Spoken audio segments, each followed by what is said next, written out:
Milgren. Thank you, Daniel. Happy Sabbath, everybody. We're going to talk a little bit about being healthy for God. And we want to present this from God's design for us, not some internet sequence that goes down and at the end you buy a little bottle of this or that that's going to help you. No, God's health message is free, F-R-E-E, for everybody. So I want to share with you a saying by Thomas Edison. He said that the doctor of the future will give no medicine, but will interest his patients in the care of the human frame.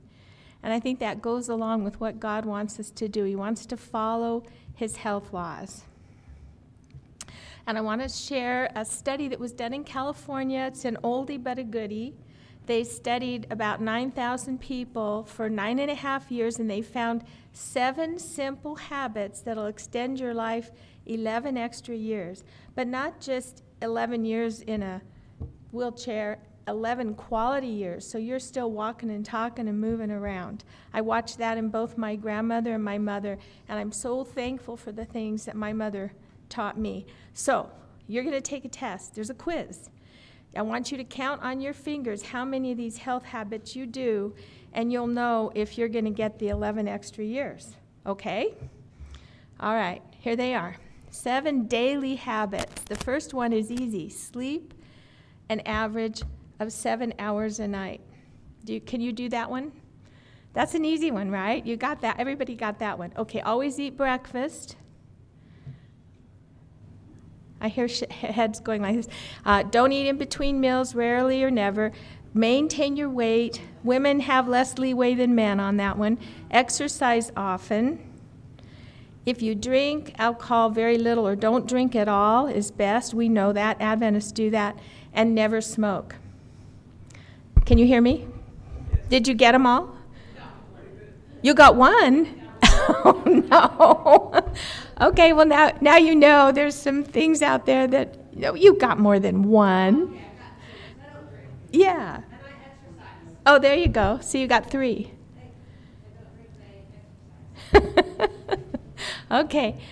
So that's a goal for all of us. If we do this is kind of a busy slide, but notice the white line. That's somebody who has less health problems, and they do 7 of the practices, and when they're 80, they're at the level of health that most people have when they're 40. You can feel like you're 40 when you're 80, really, if you take care of yourself. I watched that in both my mother and my grandmother, and it's a goal I have. And we talked about faith in Sabbath school, and faith is revealed in our actions. And I want to share with you some of these little precious saints that were in National Geographic, the blue zone of Adventists, that live a healthy lifestyle. This is Lydia. She's one of the second oldest people in the world. She's 112. And she's celebrating her birthday there. And she talks about how the Bible tells us not to eat pork. And she likes to eat beans, cheese, bread, and a slice of birthday cake. And she's enjoying her birthday there. And here's the gentleman, Marion Westermeyer, age 94, diving into the pool. He said he swam all his life. That's exercise. That's one of the things we learned about. And I don't know his name, but he was in the National Geographic. He's 100 years old and still water skiing, and he's saying, "Who are you calling old?" So the point I'm trying to make is you can have 11 extra quality years. On the top there, you see an average lifestyle where around 65, that's my age, you start feeling your age and you start not being able to do what you used to do. And then who knows when you're going to die after that. But a lot of us, and we see it in our practice, and one of our staff said to me, "I don't want to be like some of those people. They're in their late 50s or early 60s, and they're in a wheelchair, and they have serious health problems." That's early aging. That's the middle one up there. But the late aging, the one at the bottom, is what we want to have. We want to stay healthy and happy. We want to retire, and then we want to enjoy another 30 years on planet Earth, but in hopes of a better life in heaven. Do you know the story of Hulda Crooks? She was an Adventist living in Loma Linda, and she was in her 60s, and she had aches and pains, and she thought, I'm going to start moving. And she started exercising. She just started walking, She started walking, and it turned into a habit with her to exercise. And she climbed Mount Whitney over 14,000 feet every year for the rest of her life until she was like 99. I think she is there, right close to 100, climbing Mount Whitney, and of course they had publicity about that. And this is the one I love the most. I forget her name. It was in the article, but when she turned 100, she renewed her driver's license.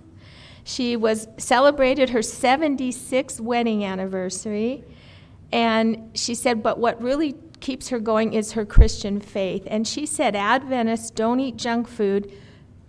Sometimes, most of the time, well, mostly not. And they avoid caffeine, alcohol, and tobacco and drugs, and they live 4 to 10 years longer than the average Christian. But what she said at the bottom is really precious. We need someone to guide us in this life, and we need great hope. God is a good friend to have. And he's the one who's given us these health principles. Let us honor him in our bodies and follow them, is my wish.